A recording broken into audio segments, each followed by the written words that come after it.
The dim light of the restaurant flickered, casting shadows across the room as I sipped my whiskey neat, my eyes fixed on the couple in the corner booth. My wife Emma looked radiant as always, her laughter ringing like a chime. It would have been a beautiful sight if it weren't for the man sitting across from her, his hand slipping under the table to caress her thigh. My grip on the glass tightened, the ice clinking softly as I swirled it around. I felt a knot of anger and heartbreak tighten in my chest, but I remained calm. I had suspected something for weeks: the late-night work meetings, the sudden guardedness.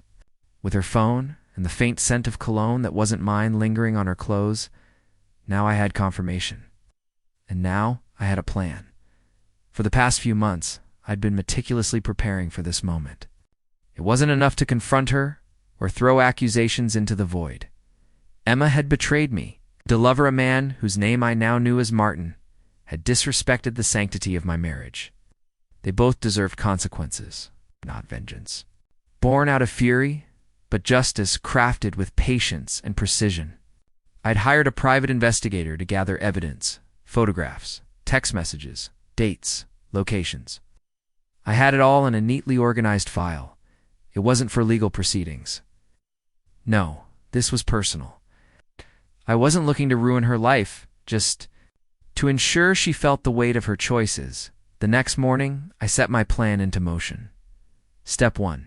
Exposure. I started with Martin. A quick search on social media had revealed he was married to a woman named Claire. She seemed sweet, her posts filled with pictures of their 2 children and happy family outings. It wasn't right to keep her in the dark.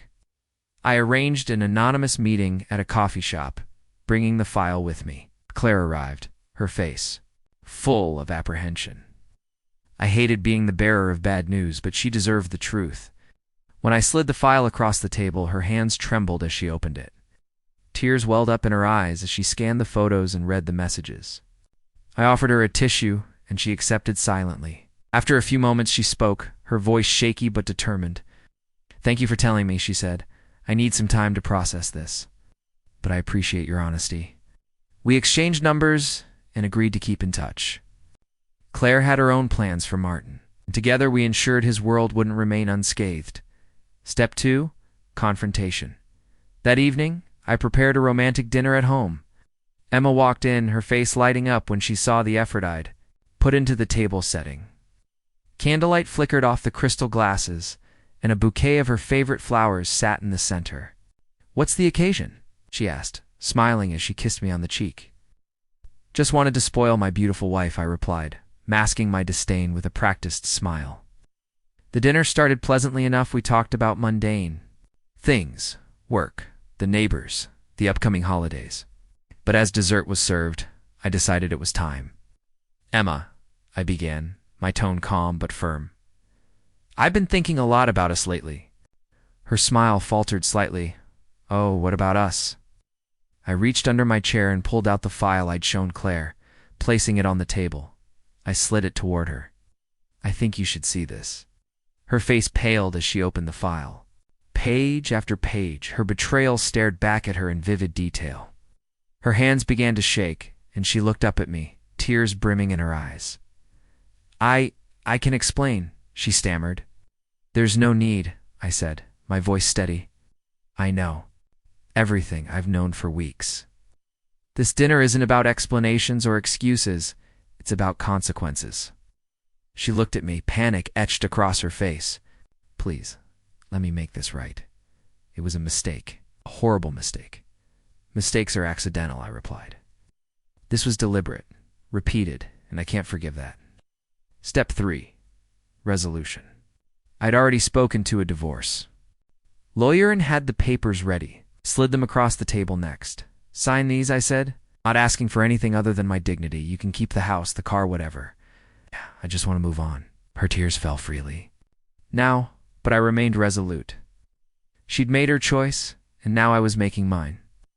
As she signed the papers, I felt a strange sense of relief. The weight of her betrayal had been lifted. I could finally breathe again. But there was still one last piece to the puzzle. Step 4. Accountability. Claire and I had decided to confront Martin together. We arranged to meet him at his office, ensuring he couldn't avoid the encounter. When he saw us both walk in, his face turned a shade of crimson that was almost comical. "What is this?" he demanded, his voice shaky. "This is your reckoning," Claire said, her voice steady and full of conviction. We know everything, and you're going to face the consequences." I handed him a copy of the file, watching as his bravado crumbled with each passing second. He stammered apologies, excuses, anything to salvage the situation, but we weren't interested in his words. Claire had already begun divorce proceedings, and Martin's career built on a facade of integrity was about to take a serious hit. Walking away from that confrontation, I felt a sense of closure. Emma and Martin had made their choices, and now they were paying the price. It wasn't about revenge. It was about claiming my life and ensuring I could move forward without the shadow of their betrayal looming over me. In the months that followed, I focused on rebuilding. I threw myself into work, reconnected with old friends, and even started dating again. The scars of betrayal didn't fade overnight, but they became a part of my story, a reminder of my resilience and strength. And as I sat in my new apartment one evening, sipping whiskey and watching the city lights twinkle outside, I felt something I hadn't felt in a long time: peace.